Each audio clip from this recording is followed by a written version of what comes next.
No. You see, this is why the homosexual tendencies of the Spartan civilization is what made them the strongest in the ancient Greek world.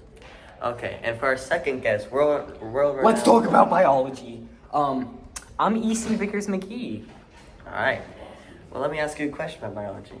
So, did you know, according to our alpha male influencer William Walsh, that plants get their energy from dark energy? What he meant to say is that plants absorb their energy from the astral plane and convert it into dark matter. Yes, that's what I meant. No. Well, you see, there are three main organs of a plant. Leaves, roots, and stem. Leaves actually exchange carbon dioxide for oxygen, which is called gas exchange.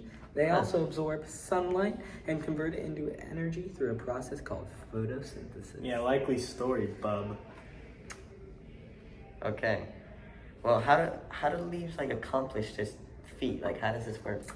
Well, there are many different parts of leaves, such as the palisade mesophyll or palisade parachema for its scientific name, and the spongy mesophyll or the spongy parachema. The palisade mesophyll is under the leaf's epidermis and absorbs light, where the spongy mesophyll contains air, stomata, and guard cells. So you're telling me that there's small little leaves and there's other tiny things inside of that? Yes, there are many plant organs, as we call them, that helps the stem, leaves, and roots work. I don't need to hear your FDA-approved government crap anymore, okay? I don't need your science and your photosynthesis stuff or whatever to explain the natural world around us. Okay, please don't interrupt. You can't this, believe Mr. Wolf. anything you hear on the internet. Please don't interrupt.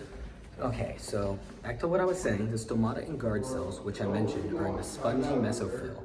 The stomata is a pore that opens and closes to allow for gas exchange. They are found on the underside of a leaf. The guard cells control the opening and closing of the stomata by responding to changes in the water pressure. It's amazing. I never knew plants were so complex. Yes, plants are awesome, and I'm only scratching the surface. Where are you guys even getting these facts from? What crap is this? Tino, don't listen to this government-sanctioned diaper wad. So what about stems? Well, the stem transports nutrients and water between roots and leaves, and they also support the plant structure and produce leaves, branches, and flowers. Parts of the stem are the nodes, internodes, and apical and axillary buds. The nodes are a point on a stem where the leaves or brooches attach, while the internode is the section of the stem between two nodes. The apical bud is at the tip of the shoot and is responsible for vertical growth, and axillary buds are located at the nodes in the leaf axil and can develop into branches or flowers. Well, by now I'm sure that their listeners have enough common sense to realize that this guy isn't a trustworthy source. I think everyone knows by now that plants are a product of aliens reproducing with life on our planet. Honestly, how can you look at a plant as freaky as a Venus flytrap and go, oh yeah, that totally came from Earth? I mean, it literally has Venus in the name. Like Venus, the planet in outer space. It's time to wake up. Where did you hear this from? I've seen multiple Facebook posts regarding the matter. Right. Alright, so about roots. Yes. About roots. Roots are categorized into two types. The first type is tap roots. The primary growth is larger, energy storage, and the secondary is smaller energy storage. The secondary type is fibrous roots, where the roots are all equally thick and long. It helps with topsoil from being washed away. So you're telling me tap roots are different sizes, but fibruses are all the same size?